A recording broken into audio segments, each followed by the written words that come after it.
कि मामा बेधर्वसूये था जाने त्वामत्परायणं तदवच श्रोतु कामेन शैल्याचरित मंगने। मेरे गोविंद के नेत्रों में आंसू थे महाराज, और रुक्मिणी से बोले देवी बुरा नहीं मानना, बचपन से ही थोड़ा विनोदी स्वभाव का रहा हूं, इसलिए कुछ अटपटी बात कर दी। वो क्या है ना देवी, हमने कभी क्रोध नहीं देखा तुम्हारे चेहरे पर, इसलिए सोच लिया कि देखें हमारी रुक्मिणी क्रोध में कैसी लगती है, कैसी दिखती है।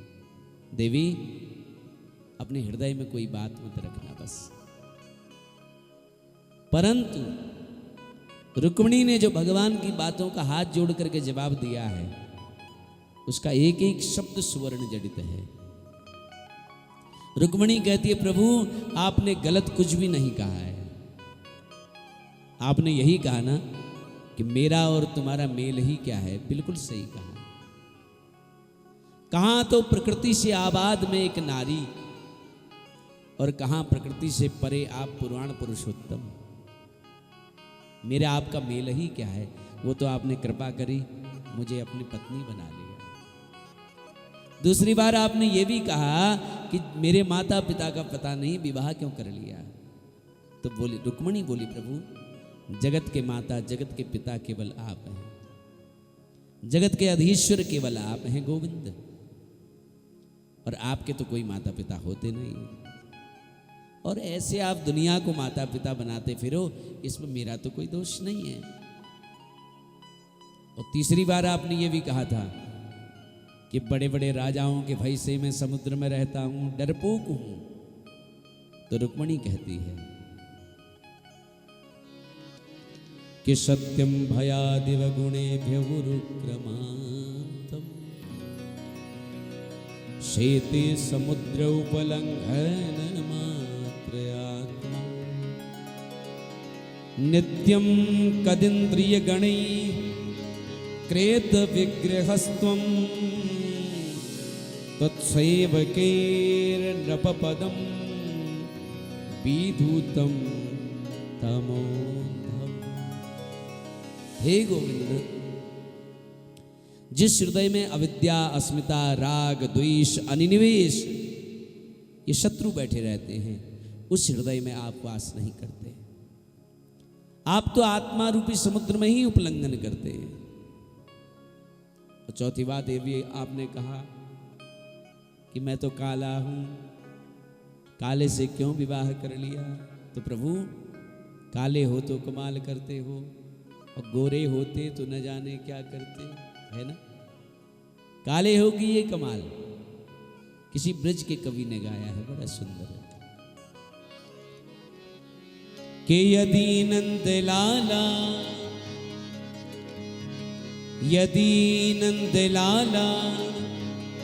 तुम होते लली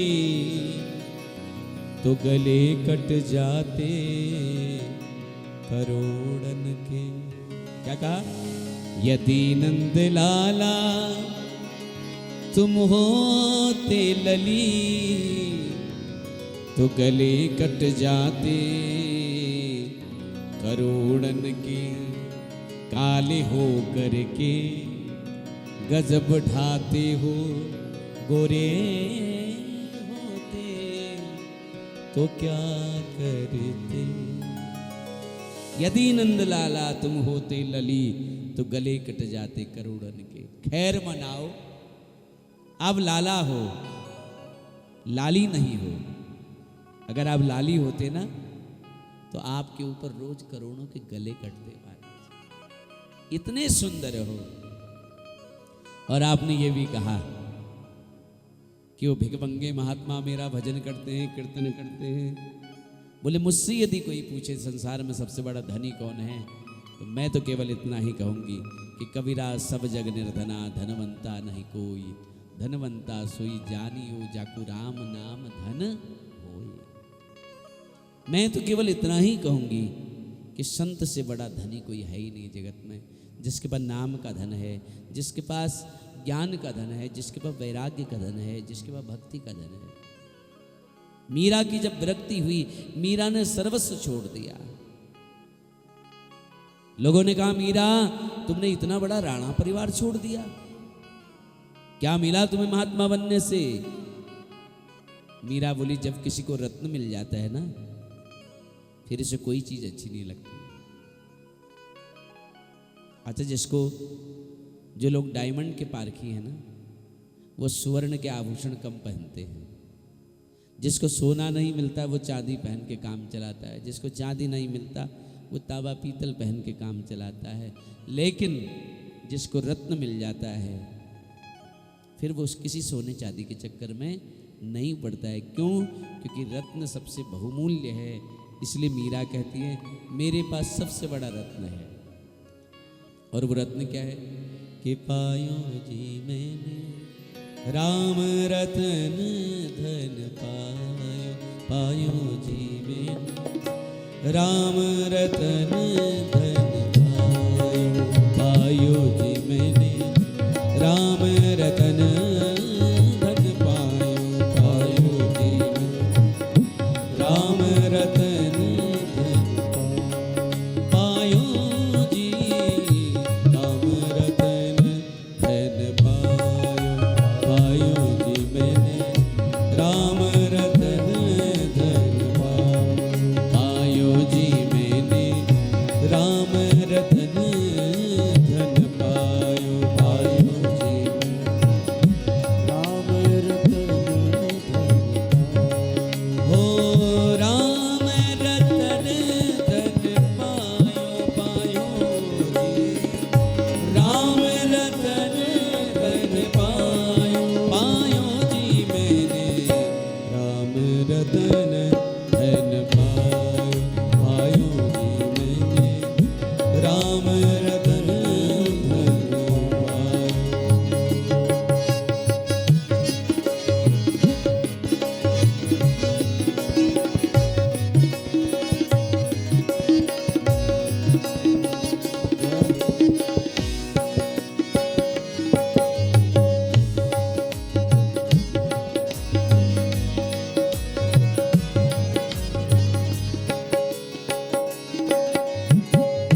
वस्तु अमूलक दी मेरे सतगुरु, वस्तु अमूलक दी मेरे सतगुरु, हे वस्तु अमूलक दी मेरे सतगुरु, वस्तु अमूलक दी मेरे सतगुरु, कृपा कर अपनायो, कृपा कर अपनायो, पायो जी मैंने राम रतन धन पायो, पायो जी मैंने राम रतन धन हो, पायो जी राम रतन धन पायो। सभी गाइए प्रेम से जय हो।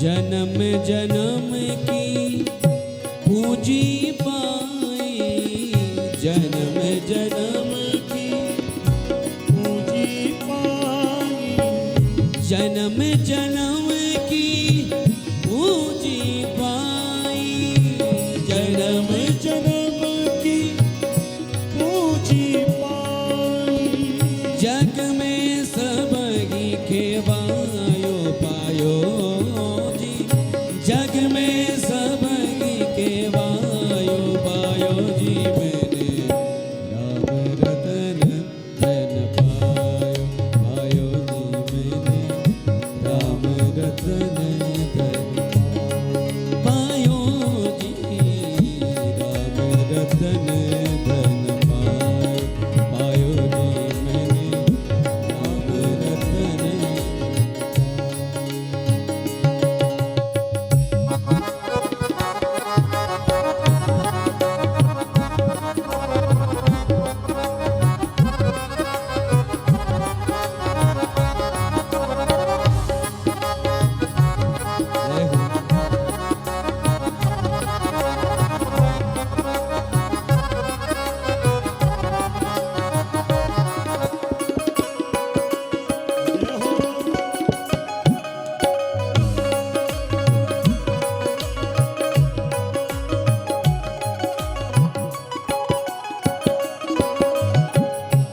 खर्चे नहीं कोई छोड़ न लेवे, खर्चे नहीं कोई छोड़ न लेवे, खर्चे नहीं कोई छोड़ न लेवे, खर्च नहीं कोई छोड़ न लेवे। दिन दिन बढ़त सवायो पायो जी मैंने, दिन दिन बढ़त सवायो पायो जी मैंने, राम रतन धन पायो पायो जी मैंने, राम रतन धन पायो जी मैंने, राम रतन धन पायो जी मैंने, राम रतन धन पायो जी, राम रतन धन पायो जी, राम रतन धन पायो।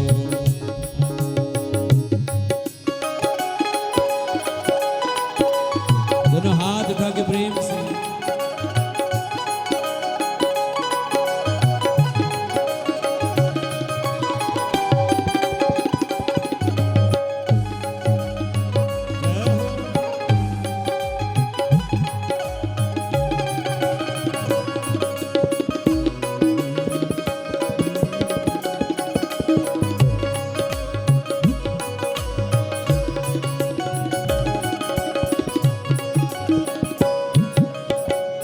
सत की नाम खेवटिया सतगुरु, सत की नाम केवटिया सतगुरु, भव सागर तर आयो हो, भव सागर तरियायो।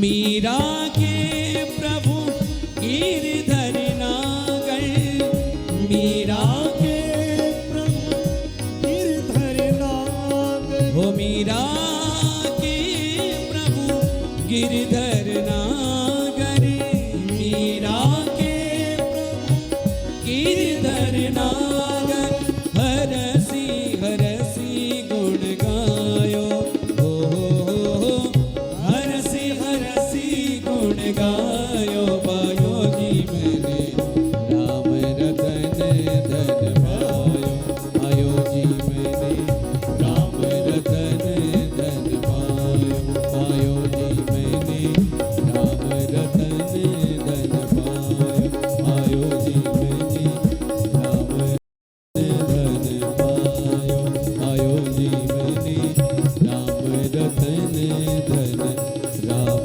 रतन धन, राम रतन धन पायो।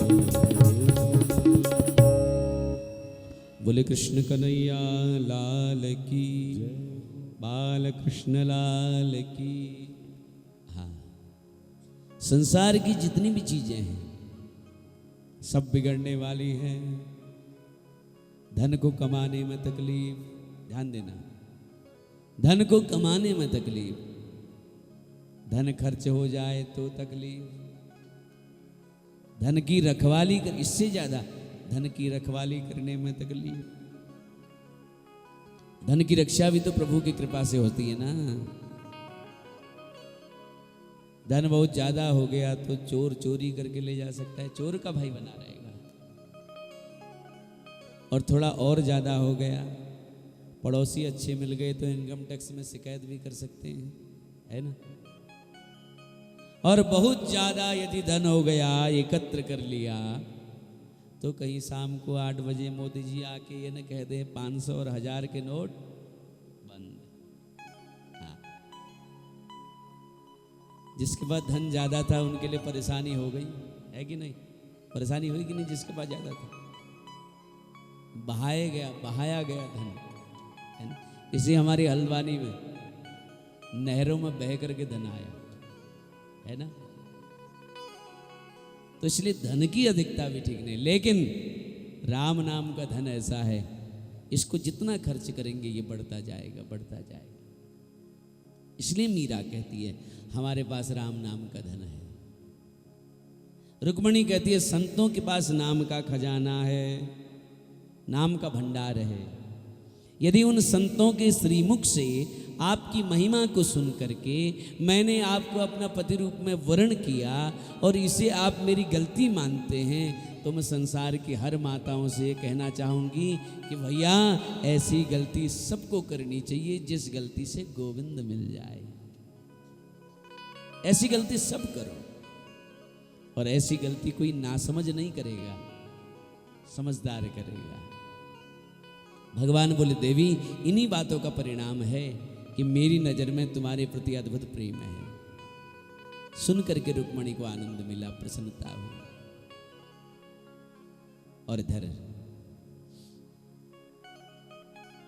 बड़ा अद्भुत वर्णन करते हैं सुखदेव जी महाराज। नारद जी आए हैं द्वारिका में। नारद जी ने भगवान के 16,108 भवन बने हुए देखे, और 16,108 भवनों में भगवान को अलग अलग देख रहे हैं नारद जी महाराज, सब रानियों के साथ में। और फिर क्या देखते हैं, कहीं बच्चों को धनुष बाण चलाना सिखा रहे हैं, कहीं वेद पढ़ना सिखा रहे हैं, कहीं उद्धव के साथ में मंत्रणा कर रहे हैं, कहीं बच्चों के साथ में जल विहार कर रहे हैं, कहीं किलोल कर रहे हैं, खेल रहे हैं। ये नारद जी ने देखा। 3 महीने हो गए नारद जी को ये नाटक देखते देखते। कि नैवाद्भुतम त्वयि विभो खिल लोकनाथे, मैत्री जनेषु सकलेषु दमखलाना।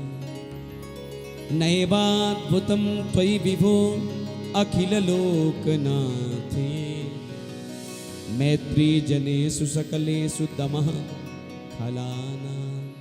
निःश्रेयसाय हि जगत्स्थिति रक्षणाभ्यां, स्वैरावतार उरुगाय विदाम सृष्टु। नारद जी ने भगवान को प्रणाम किया, और भगवान को प्रणाम करके नारद जी कहते हैं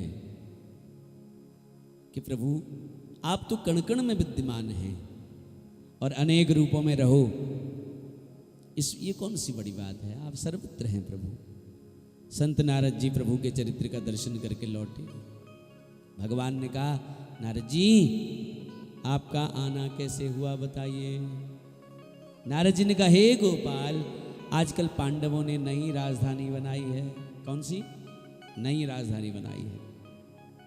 जिसका नाम है इंद्रप्रस्थ। क्या नाम है? इंद्रप्रस्थ। उसी इंद्रप्रस्थ को विदेशियों ने दिल्ली बना दिया। ध्यान देना, जो कभी पांडवों की राजधानी इंद्रप्रस्थ थी ना, उसको विदेशियों ने क्या बना दिया? दिल्ली। अच्छा ध्यान देना, मुगल शासन जब आए, मुगल शासक जब आए ना, मैं शासक भी नहीं कहूंगा, उनको आक्रांता कहूंगा। मुस्लिम आक्रांता जब भारत में आए तो भारत की जड़ों को खोखला करके गए। 1000 वर्ष हमारे भारतवर्ष में राज्य हुआ है, 800 साल मुगल और 200 साल अंग्रेज। लेकिन उसके बाद भी सनातन धर्म स्थिर है हमारा, ये बहुत बड़ी बात है। उसके बाद भी सनातन धर्म स्थिर है।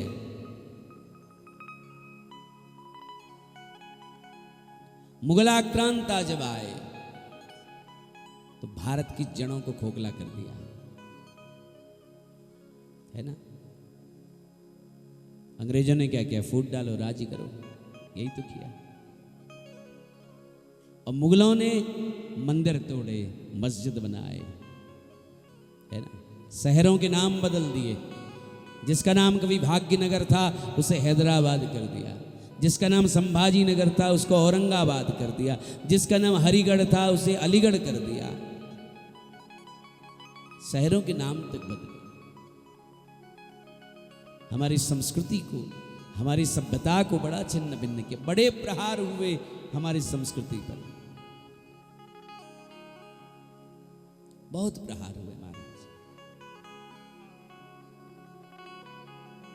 आज भी मैं देखता हूं हम लोग जगह जगह जाते रहते हैं तो हमारा अनुभव है कि पहाड़ों में मैं देखता हूँ कि हम लोग विधर्मियों को ज़मीन दे देते हैं। मैंने पहाड़ों में देखा है, चाहे वो पिथौरागढ़ हो, बागेश्वर हो, गरुड़ हो, रानीखेत हो, अल्मोड़ा हो, है ना। और खूब विधर्मी आ गए पहाड़ों में। और एक बात आपको बता दें, वो दिन दूर नहीं जिस दिन उत्तराखंड का हर एक गांव कश्मीर होगा। ये ध्यान दीजिए आप। ये आपकी नैतिकता है कि आप, हमें कोई शस्त्र नहीं उठाना है, हमें किसी को मारना नहीं है, लेकिन ये आपकी नैतिक जिम्मेदारी बनती है कि आप किसी विधर्मी को जमीन न दें। हम लोग थोड़े से लालच के लिए, थोड़े से पैसे ज्यादा देते हैं, हम लोग लालच में आ जाते हैं। ये बहुत गलत बात है। इतिहास उठाकर देखिए, आज कितने राष्ट्र हैं, मुस्लिम राष्ट्र कितने हैं जानते हो आप? किसी को मालूम है कितने राष्ट्र हैं मुस्लिम? 57 राष्ट्र हैं, है ना? कितने? हाँ। सन 1946 में उसका सर्च करके देखिए गूगल पे, 46 में कितने मुस्लिम राष्ट्र थे और आज कितने? इतिहास गवाह है, जिस राष्ट्र में 40% मुस्लिम हुए उस राष्ट्र को इस्लामिक मार झेलनी पड़ी है। ये मैं नहीं कह रहा हूं, इतिहास कह रहा है। तो हम थोड़ा सा, हमें शस्त्र नहीं उठाना है, हमें किसी को मारना नहीं है, पर हमें थोड़ा जागृत होना है। आप नित्य मंदिर जाओ, ज्यादा कुछ नहीं, बस संस्कारी हो जाओ। शिखा रखो, तिलक लगाओ, जनेऊ पहनो। हमारा धर्म ही हमारा हथियार है। हमें कोई तलवार नहीं उठानी है, कोई बंदूक नहीं उठानी है। मैकोले जब आया था ना, तो उसने भारतवर्ष में देखा कि यहाँ आयुर्वेद पढ़ाया जाता है, मैथमेटिक्स पढ़ाई जाती है, और वेद पढ़ाया जाता है, वेदांत पढ़ाया जाता है, फिलॉसफी पढ़ाई जाती है, यहाँ साहित्य पढ़ाया जाता है, यहाँ भूगोल इतिहास पढ़ाया जाता है। पागल हो गए सब देख करके। जब वो आया, उसने देखा, तब उसने देखा 97% भारत की साक्षरता। आज है क्या? आज है 97%। लेकिन तब वो देखता है, उस समय जब हमारे गुरुकुल चला करते थे। फिर उसने नीति बनाई, बोले भारत को तो ऐसे गुलाम नहीं बनाया जा सकता है। भारत को यदि गुलाम बनाना है तो सबसे पहले उसकी शिक्षा पद्धति पर प्रहार करो, उसकी संस्कृति पर सबसे पहले प्रहार करो। और हुआ भी ऐसे, हमारे गुरुकुलों का कॉन्वेंटीकरण हो गया। हम लोग विश्वगुरु कहलाते थे। सन 1950 से पहले नासा नहीं थी। हमारे पंचांगकार बताते थे सूर्य ग्रहण किस दिन होगा, चंद्र ग्रहण किस दिन होगा। यह हमारी वैदिक गणित बताती थी। आज हम वैदिक गणित को जानते ही नहीं, हमें पता ही नहीं वैदिक गणित क्या है। वैदिक गणित के एकमात्र एक विद्वान है भारतवर्ष में, पूज्य पुरी पीठाधीश्वर स्वामी श्री निश्चलानंद सरस्वती जी महाराज, जिस पीठ से वैदिक गणित पर 200 ग्रंथ प्रकाशित हैं। भले भारत में कोई वैदिक गणित को नहीं जानता हो, लेकिन कैम्ब्रिज यूनिवर्सिटी में निश्चलानंद सरस्वती जी सिलेबस में है। हाँ, वहां वैदिक गणित वहां के सिलेबस में है। तो यही हुआ, हमारी संस्कृति पर प्रहार हुए। विश्व की सबसे बड़ी पुरानी यूनिवर्सिटी कौन सी है, किसी को जानकारी है? विश्व की सबसे पुरानी यूनिवर्सिटी है तक्षशिला यूनिवर्सिटी। उसके बाद फिर नालंदा, जो मुगलों ने जला दी थी, 6 महीने तक धधकती रही नालंदा, और जो आज शेष है वो सब हम पढ़ रहे हैं। इतनी प्राचीन यूनिवर्सिटी हमारी, गोरे भी जहां पढ़ने आते थे। शिक्षा पद्धति में कोई भेदभाव नहीं था हमारे वहां। हम कहते ना पुराने समय में भेदभाव, तो पुराने समय में नहीं, आज भेदभाव है शिक्षा पद्धति में महाराज।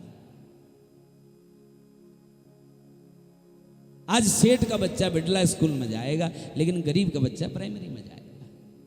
यह है भेदभाव। प्राचीन समय में उसी विद्यालय में कृष्ण पढ़ते थे तो वहीं सुदामा भी पढ़ते हैं। ये है शिक्षा पद्धति, ये है शिक्षा नीति।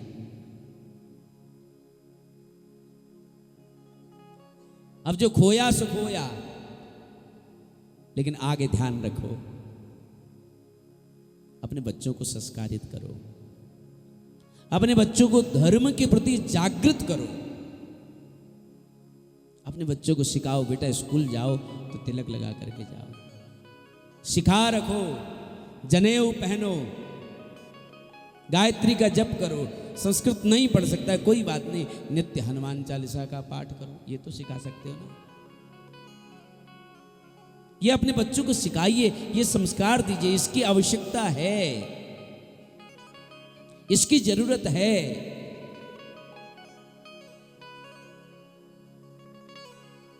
मुझसे एक बार एक गोयल जी हैं कोई, वो मुझसे बोले महाराज आजकल संस्कृति का ह्रास हो गया है, संस्कृत का ह्रास हो गया है, ब्राह्मण भी अपने बच्चों को संस्कृत नहीं पढ़ाते। मैंने कहा ठेका ले रखा है ब्राह्मणों ने, केवल ब्राह्मण ही संस्कृत पढ़ेगा क्या? और क्यों पढ़े, काय को पढ़े, कारण बताइए आप। केवल ब्राह्मण ही क्यों पढ़े, आप क्यों नहीं?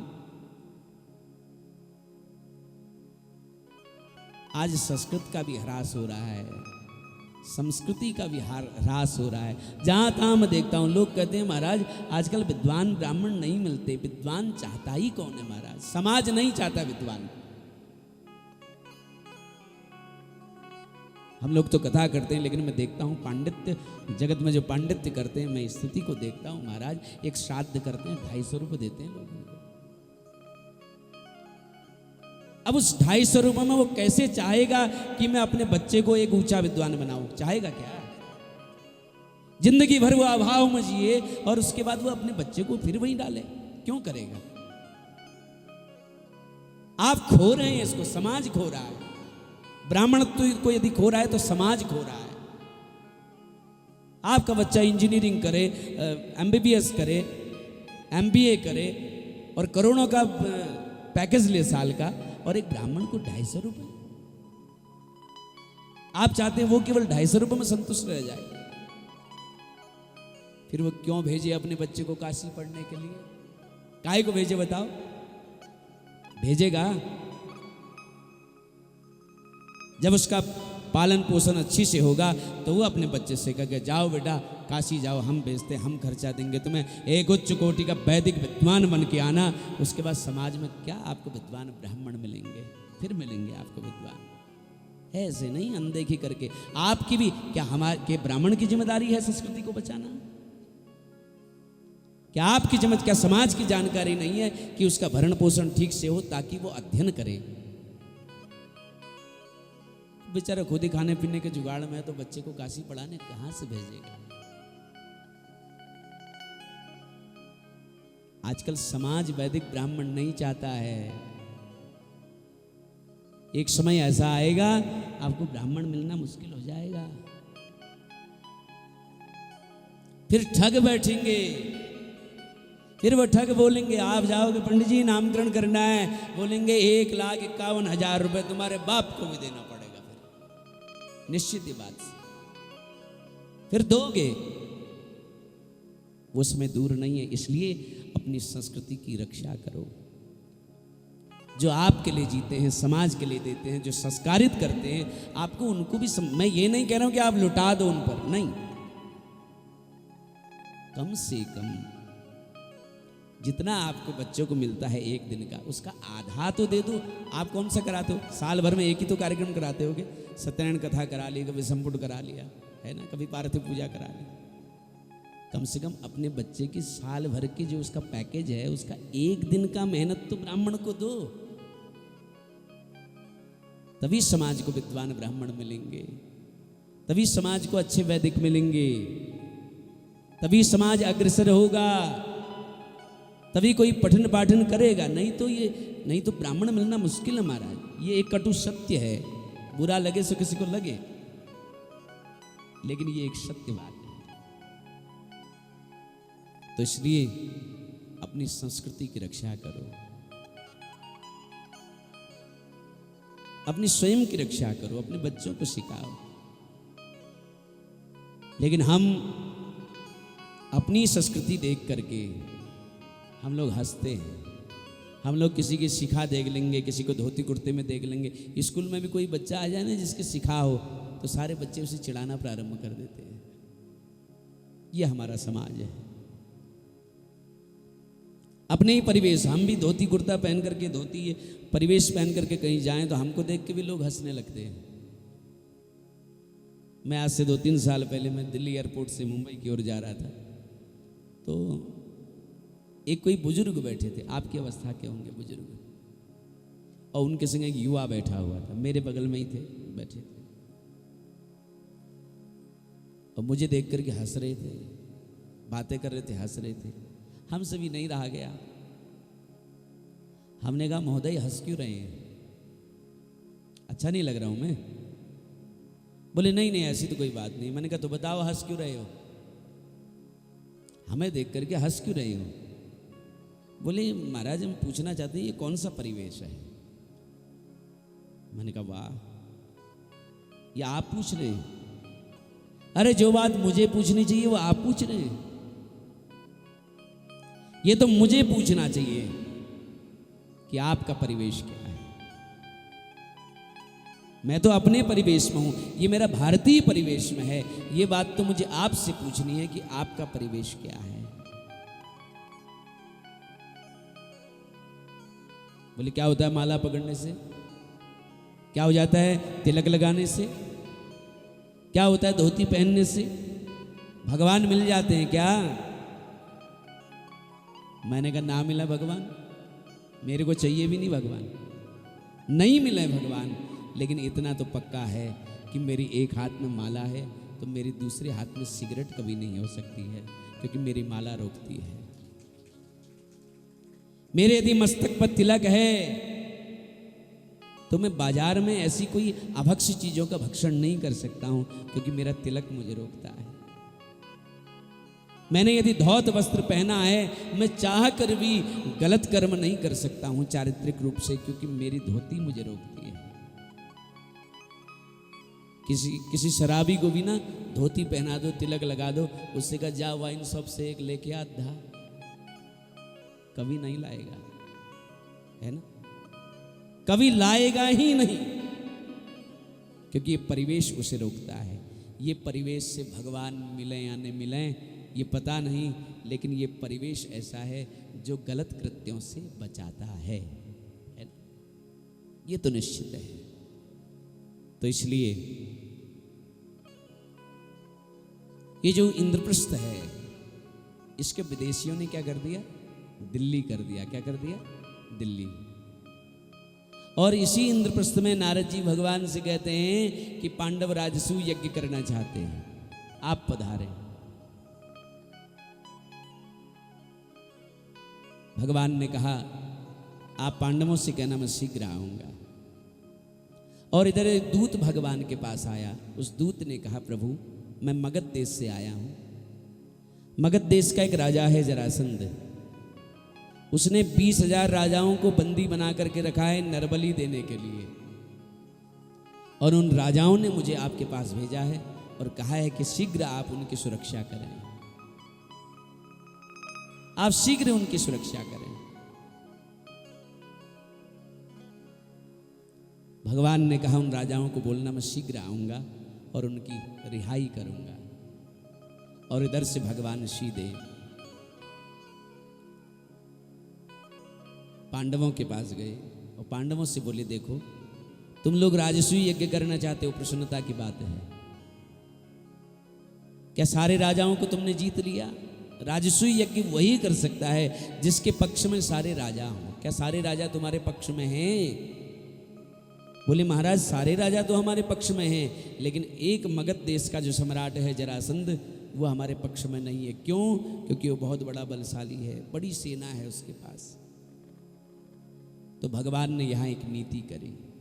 भगवान ने कहा जिस व्यक्ति के द्वारा हजारों निरपराध व्यक्तियों को कष्ट दिया जा रहा हो, ऐसे व्यक्ति को धोखे से मारने से भी पाप नहीं लगता है।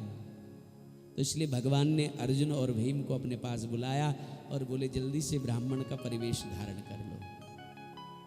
भगवान भी ब्राह्मण के वेश में आ गए और ब्राह्मण वेश धारण करके भगवान सीधे जरासंध की नगरी में गए। जरासंध ने देखा, जरासंध ने बड़ा स्वागत किया। जरासंध बोला आप 3 ब्राह्मण मेरे घर पधारे, कहां से आना हुआ ब्राह्मण देव?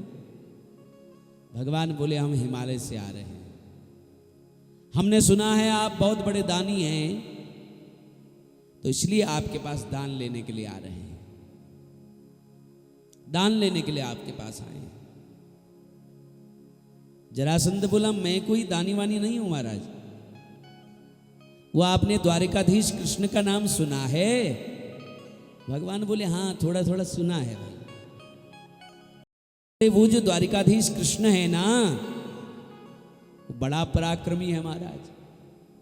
17 बार उसने मुझे हराया है युद्ध में, और 18वीं बार में ब्राह्मणों के पास गया, ब्राह्मणों को मैंने अनुष्ठान में बैठाया,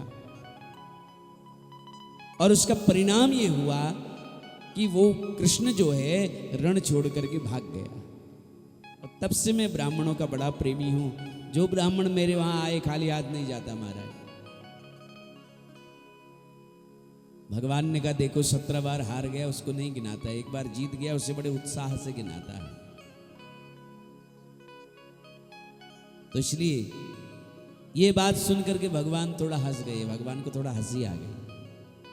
और भगवान की पहचान उनकी हंसी में ही है, उनका हंसना ही इतना अद्भुत है।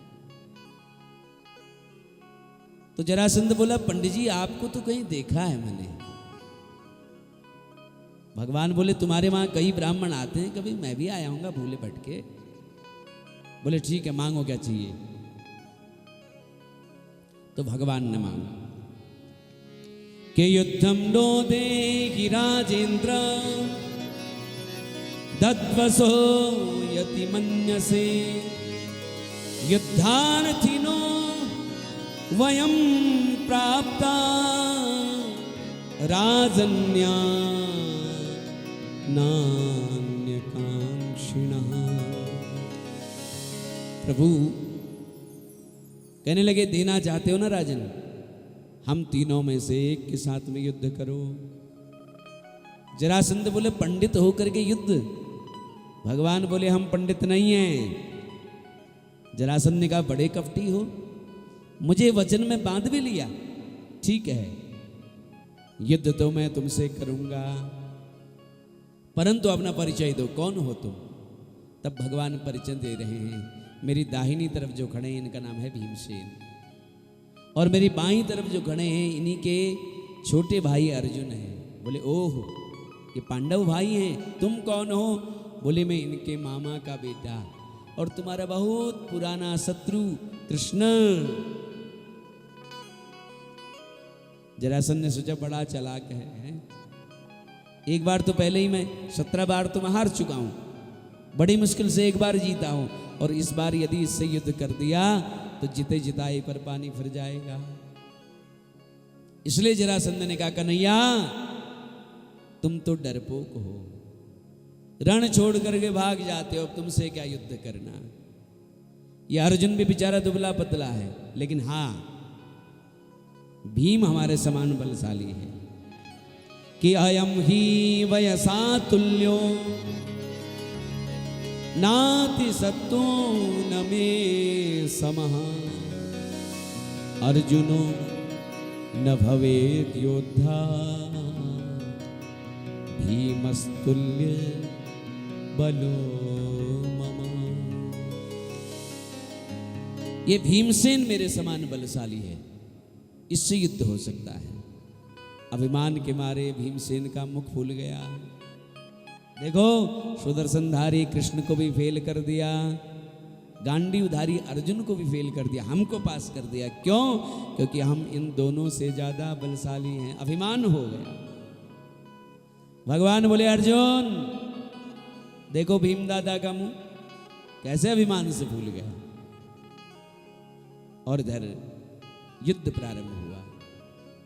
दिन भर युद्ध होता, रात्रि विश्राम होता। महाराज युद्ध करते करते कई दिन बीत गए।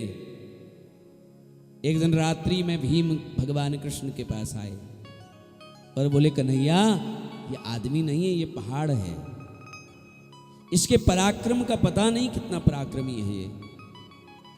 भगवान बोले, पास भी तो तुमको किया था ना, अब झेलो। पास भी तो तुम्हें किया था। तो भीमसेन बोले, कन्हैया भाग चलो यहां से, नहीं तो मैं तो अकेले भाग रहा हूं बस। भगवान ने कहा, चलो कल सवेरे देखते हैं क्या करना है, कल युद्ध करो। और अगले दिन जब युद्ध कराया, युद्ध जब हुआ तो भगवान ने एक तिनका चीर करके दिखाया, और जो ही तिनका चीर करके दिखाया तो भीमसेन के द्वारा जरासंध का उद्धार करवा दिया। बोले बाल कृष्ण लाल की जय हो जय। विराजी विराजी, इधर इधर बैठा हो, इधर आ जाइए महाराज, इधर आ जाओ, इधर आ जाओ। अरे आ जाओ प्रभु, बैठ जाओ, ठीक है चलो। तो इसलिए जरासंध का उद्धार किया, उसके पुत्र को राजगद्दी पर बैठा करके बहुत सा धन लेकर के कृष्ण आए। इंद्रप्रस्थ में आकर के राजसूय यज्ञ प्रारंभ हुआ।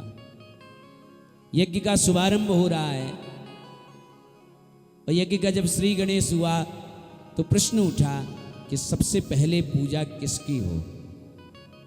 शिशुपाल के सामने ही सहदेव बैठे हुए थे। सहदेव ने कहा, कृष्ण ही प्रथम पूजा के अधिकारी हैं। शिशुपाल ने 101 गाली गिन करके सुनाई, जिसके माँ का पता नहीं, जिसके पिता का पता नहीं, उसके पहली पूजा। तो इसलिए भगवान ने सुदर्शन चक्र से उसके सिर को धड़ से अलग कर दिया, उसको सायुज्य मुक्ति प्रदान करी। अब यज्ञ का प्रारंभ हुआ। देखो यज्ञ चाहे कैसा भी हो, कोई भी हो, चाहे भागवत यज्ञ हो, विष्णु याग हो, देवी यज्ञ हो, कोई भी यज्ञ हो, यज्ञ में सहयोग सबको करना चाहिए। यज्ञ में कभी ऐसा नहीं समझना चाहिए कि फलाने व्यक्ति ने यज्ञ कराया सो वो करे, नहीं, यज्ञ में सबको सहयोग करना चाहिए। तो इधर भी अलग अलग समितियां बन गई। भगवान ने कहा, प्यारे सब अपना अपना काम बांट ले। यज्ञ में सबसे महत्वपूर्ण चीज क्या है? दान का भंडार। तो कन्हैया ने, कृष्ण ने दान के भंडार का कार्य किसको सौंपा मालूम? दुर्योधन और कर्ण को। पांडव बोले, प्रभु ये तो शत्रु हैं, इनको राजकोष क्यों दे रहे हो? बोले, देखो दुर्योधन तुम्हारा शत्रु है और ये सोचेगा कि सब कुछ जल्दी जल्दी लुट जाए, इसलिए ज्यादा से ज्यादा दान करेगा, और ज्यादा दान करेगा तो उसका फल तुम्हें मिलेगा। जितना ये दान करेगा उतना ही तुम्हारे पास बढ़ते चले जाएगा।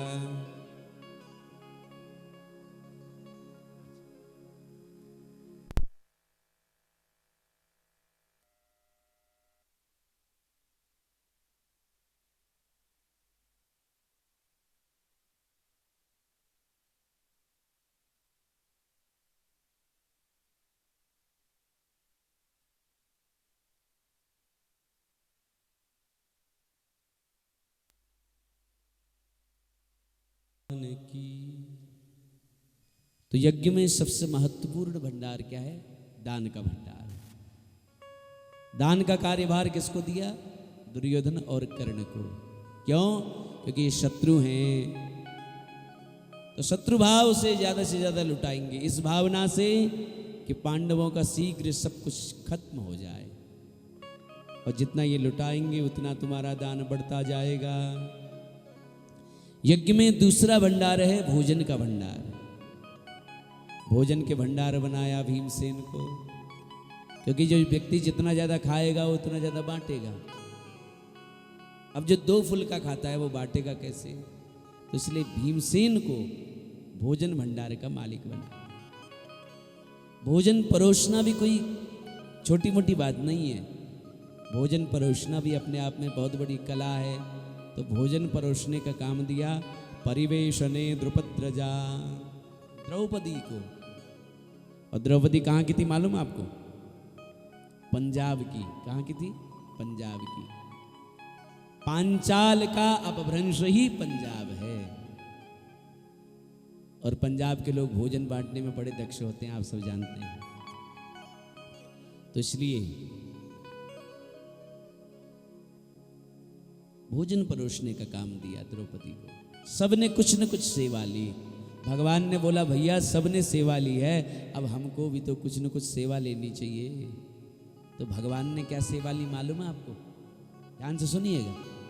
भगवान ने क्या सेवा ली? बोले कृष्ण पादावने जने। आगंतुक जितने भी यज्ञ भूमि में लोग आते, भगवान सबके चरणों को धोते और अपनी दुशाला से पूछ करके यज्ञ भूमि में बैठाते। ये काम भगवान ने किया। ये काम करके भगवान मानो बताना चाहते हैं कि देखो सेवा ही परमो धर्मः। सेवा ही परम धर्म है। उसी यज्ञ में दुर्योधन आया, पांडवों को महल को देखा। दीवार उसको दरवाजा दिखता है, दरवाजा उसको दीवार दिखता है। पानी में आगन का आभास हो जाने से पानी में गिर गया, सर पे चोट लग गई। द्रौपदी हंस गई कि देखो अंधे के तो अंधा ही होता है। मात्र इतने वचन से इतना बड़ा महाभारत हो गया, एक वचन से बस। 12 वर्ष का वनवास, 1 वर्ष का अज्ञातवास, बड़ा भारी संकट पांडवों के जीवन में आया। पांडवों को राज्य मिलने की परिस्थिति आई है। श्री कृष्ण शांति दूत बन करके आए हैं, बड़े प्रयास किए हैं, लेकिन दुर्योधन ने कह दिया कि शूचक्रे नैव दास्यामि बिना युद्धेन केशव। हम एक सुई की नोक के बराबर भूमि बिना युद्ध के नहीं देंगे। दुर्योधन युद्ध चाहते हैं, भीम युद्ध चाहते हैं, द्रौपदी युद्ध चाहती है हमारा। तो इसलिए इतना बड़ा महाभारत। भगवान ने भी कह दिया एक तरफ रहेगी मेरी सेवा, एक तरफ रहूंगा मैं। अब तुम दोनों डिसाइड करो किसको चुनना है।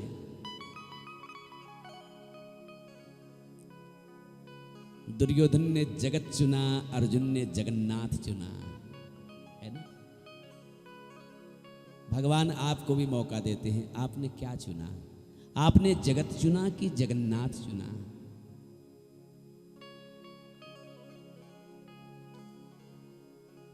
अर्जुन एक ले गया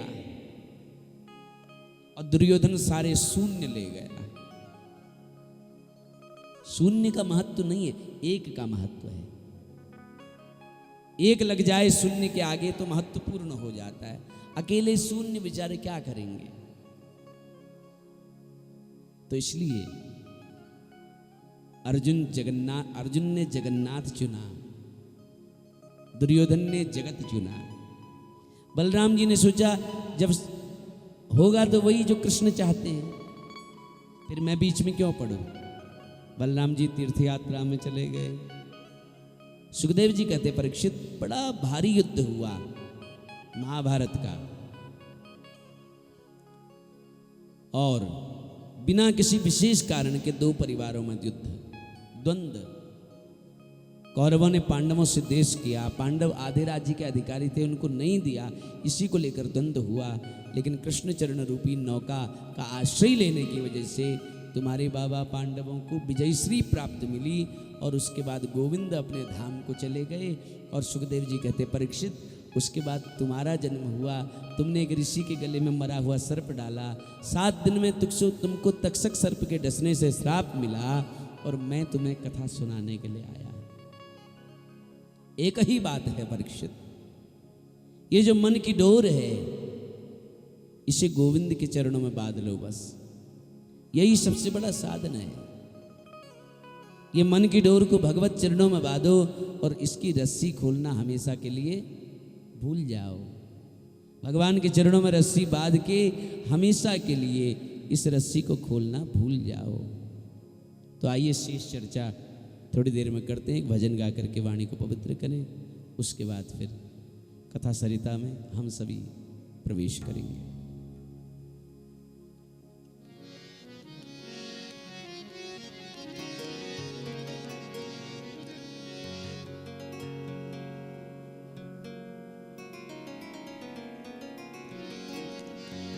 तेरी मेहरबानी का है बोझ इतना, जिसे मैं उठाने के काबिल नहीं हूँ।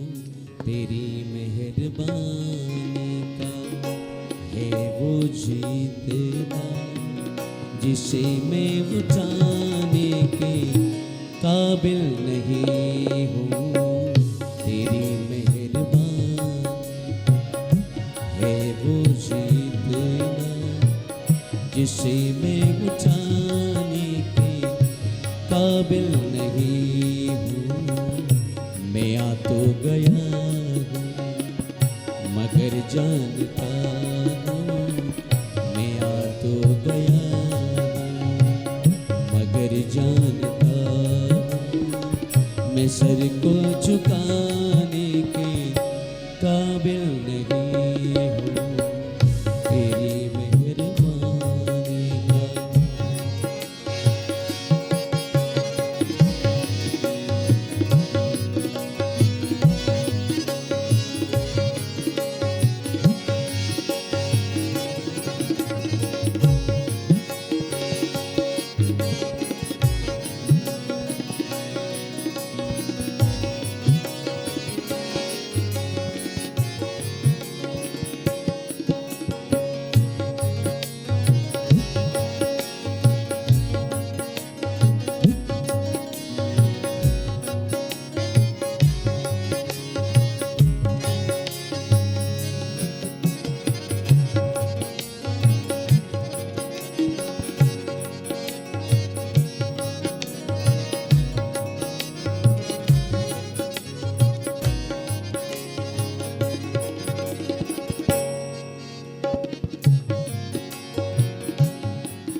ये माना कि दाता हो तुम कुल जहां के, मगर कैसे झोली फैलाओ में आके। ये माना दाता हो तुम कुल जहां के, मगर कैसे झोली फैलाओ में आके। जो पहले दिया वो कुछ कम नहीं है, जो पहले दिया है वो कुछ कम नहीं है। मैं उसी को उठाने के काबिल नहीं हूँ।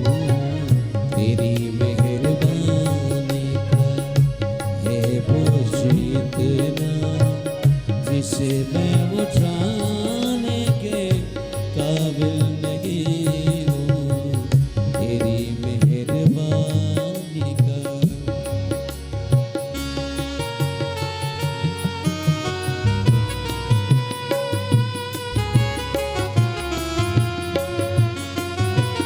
बड़ा सुंदर भाव है।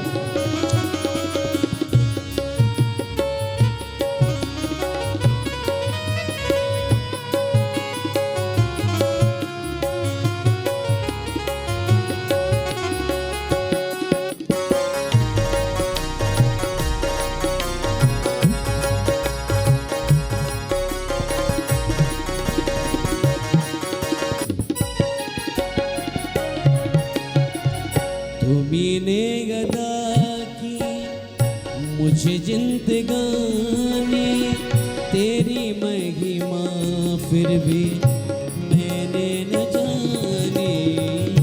तुम्हीने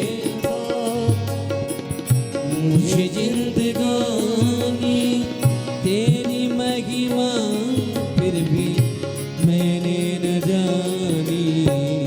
कर्जदार तेरी दया का हो इतना, कर्जदार तेरी दया का हो इतना,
की चाहत में खुद को मिटाया, तेरा नाम गए गीज जो अपने आया।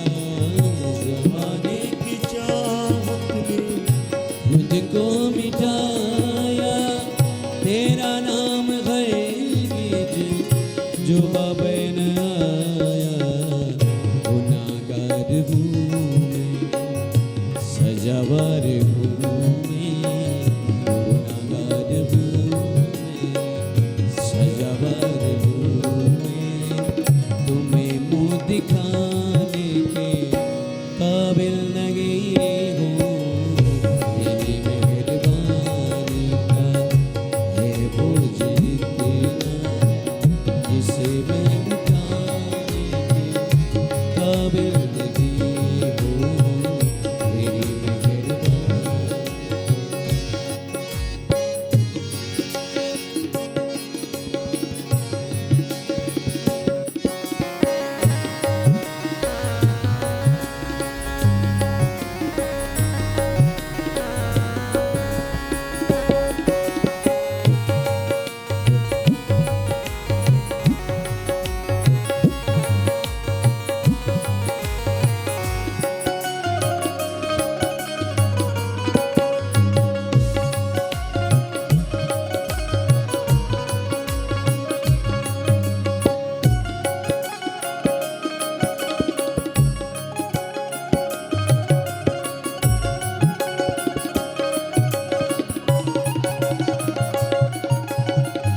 यही मांगता हूँ सिर को झुका लो, तेरा दीद एक बार जेवर के बालों।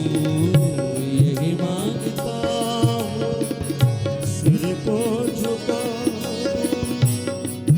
हम एक बार जेवर के बालों। यही मांगता हूँ सिर को झुका लो, तेरा नाम एक बार जेवर के बालों। ये मांगता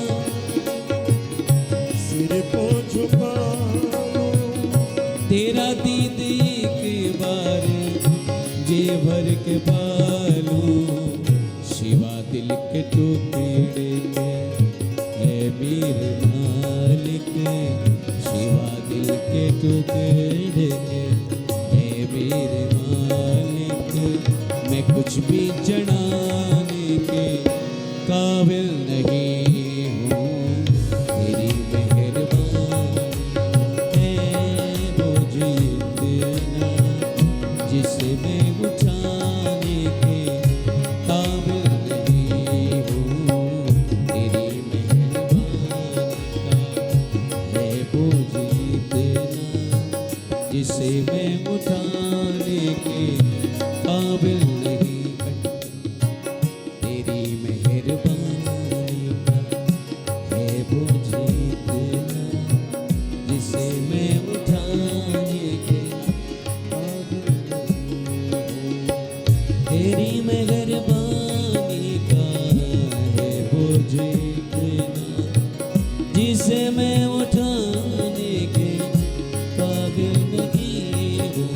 तेरी मेहरबानी का है बोझ इतना, जिसे मैं उठाने के काबिल नहीं हूँ। तेरी मेहरबानी का है बोझ इतना, जिसे मैं उठाने के काबिल नहीं हूँ। मैं काबिल नहीं हूँ, मैं काबिल नहीं हूँ।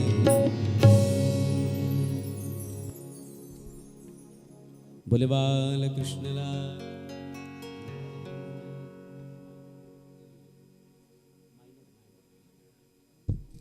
बोले बाल कृष्ण लाल की। तो इसलिए भगवान के चरणों में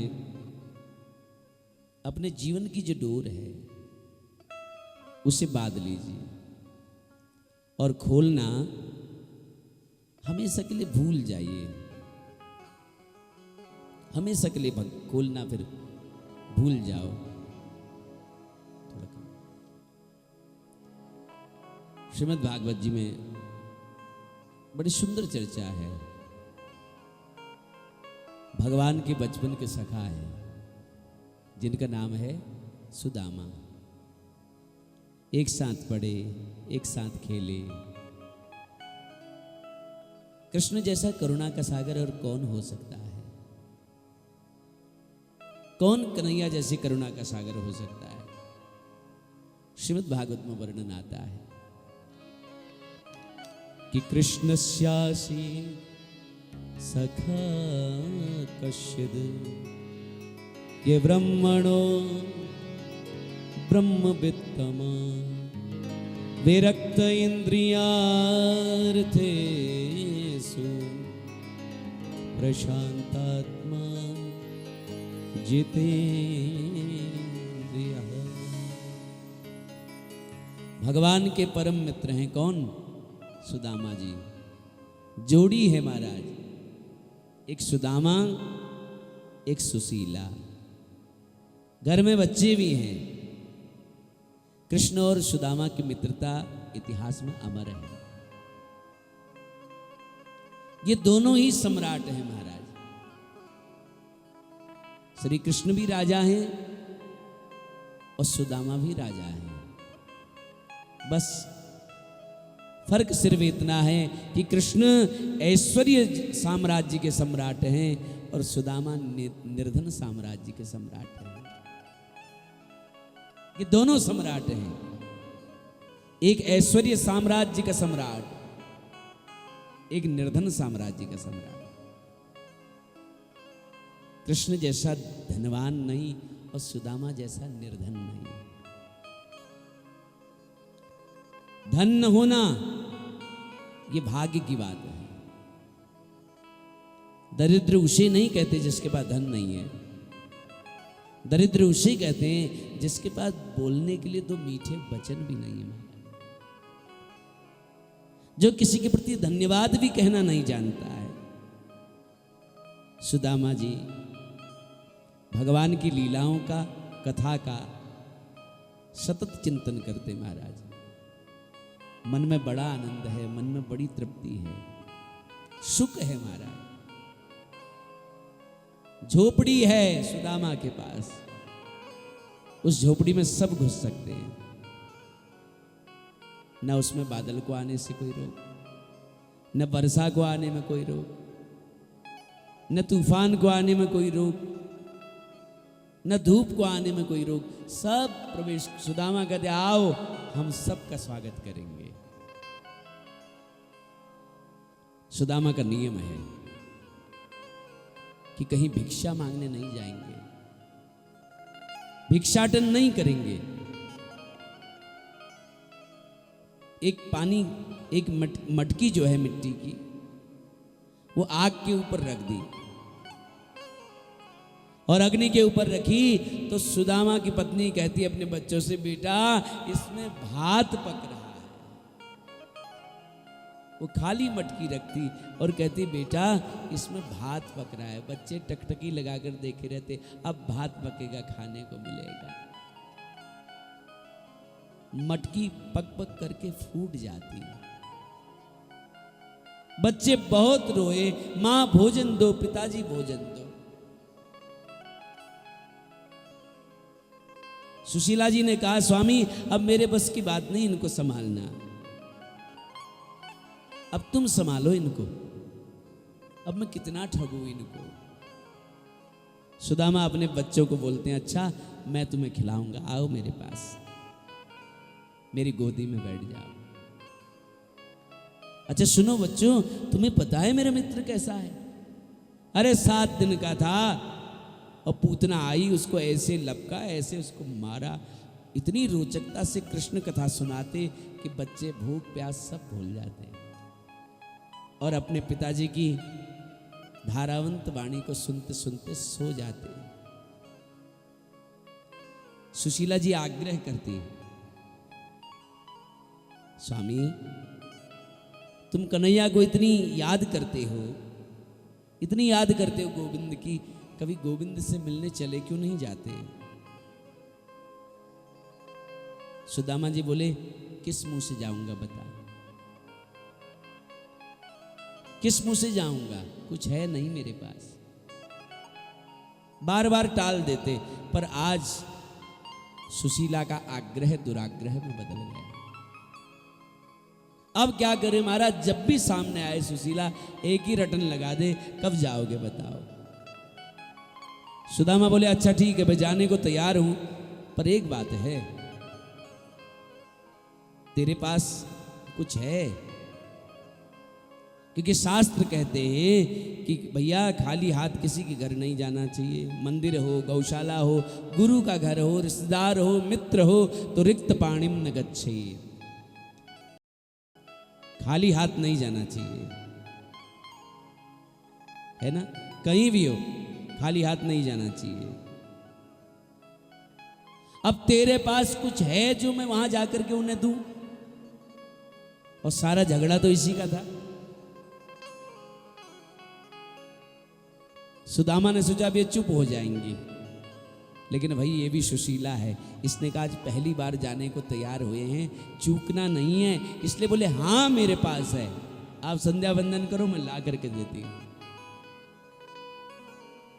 अपनी रसोई में गई, रसोई में जाकर के सारे बर्तन टटोल लिए, कुछ नहीं मिला। पीछे के द्वार से बाहर गई पड़ोसी के घर, सोचा पड़ोसी से कुछ मांग के ले आऊं। चुपचाप पड़ोसी के पास गई, तेरे पास कुछ है मैया? मेरे पति अपने मित्र से मिलने के लिए जा रहे हैं। अब भाई गरीब का पड़ोस भी गरीब ही होता है ना? जो गरीब होता है उसका पड़ोस भी गरीब ही होगा, ये निश्चित है। पड़ोसन बोली, सुन मेरे पास कुछ चावल साफ होने आए थे, अब वो तो साफ होके चले गए, और जो बचा था मेरे पास वो मैंने पका खा लिया, अब कुछ बचा नहीं बहन। पहले आती तो शायद मैं एक दो मुट्ठी तेरे लिए रख देती। अब जो मैंने छानन बीनन किया है, जो छानन बीनन बचा है, उसमें शायद कुछ चावल के कण हो, और ये छानन बीनन यदि तेरे काम की है तो ले जा। एक बार तो सुशीला को संकोच हुआ, पर वो गोविंद के स्वभाव से परिचित थी। हम अपने इष्ट की, अपने गुरु के स्वभाव से परिचित हों, ये मुख्य बात है। और भगवान कैसे हैं? बोले, भावग्राही जनार्दन। सुशीला कह रही है, हे गोपाल, मेरी औकात क्या है जो मैं आपको कुछ दे सकूं? बस मैं अपना भाव भेज रही हूं, मैं अपना भाव भेज रही हूं। आप मेरे उस भाव को समझना और उसी को आरोगना। लाई वो चावल। अब समस्या आई कि इस चावल को रखें किसमें? भाई पैकिंग करना भी कोई सामान्य बात नहीं है ना? कोई सामान्य बात तो नहीं है पैकिंग करना। आजकल तो चीज से ज्यादा खर्च पैकिंग में हो जाता है महाराज, तो इसलिए पैकिंग करना कोई सामान्य बात तो है नहीं। सुशीला ने वो मुट्ठी भर चावल लिए और सोचा बांधू किसमें? तो बेटे के गले में एक झाड़न टका था, एक कपड़ा टका था पुराना सा, उसी को लिया, उसमें बांधा, उसमें एक गांठ मारी, और कपड़ा इतना जीर्ण था, इतना पुराना कपड़ा था, जैसी गांठ मारी कपड़ा फट गया।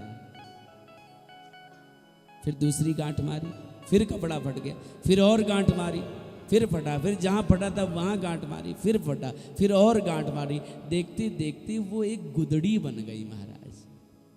क्या बन गई? गुदड़ी। अब चावल तो उसमें इतना होगा, लेकिन गांठ की वजह से इतना बड़ा दिख रहा था, वो गुदड़ी बन गई। और दिया सुदामा जी को, ले करके जाओ। सुशीला, मुझे पता तो नहीं है कि द्वारिका कहाँ है, लेकिन तुमने गलत नहीं कहा है। तुमने परमात्मा से मिलने को मुझे प्रेरित किया है। सुनो, खूब भजन करना, मैं आता हूं। सुदामा जी चले गए। और सुदामा जी कहां जा रहे हैं पता नहीं, मार्ग तो पता नहीं है। कभी कहीं चले जाते, कभी कहीं चले जाते, घूमते घूमते जा रहे हैं। कितनी दूर है द्वारिका, अभी चले जा रहे हैं।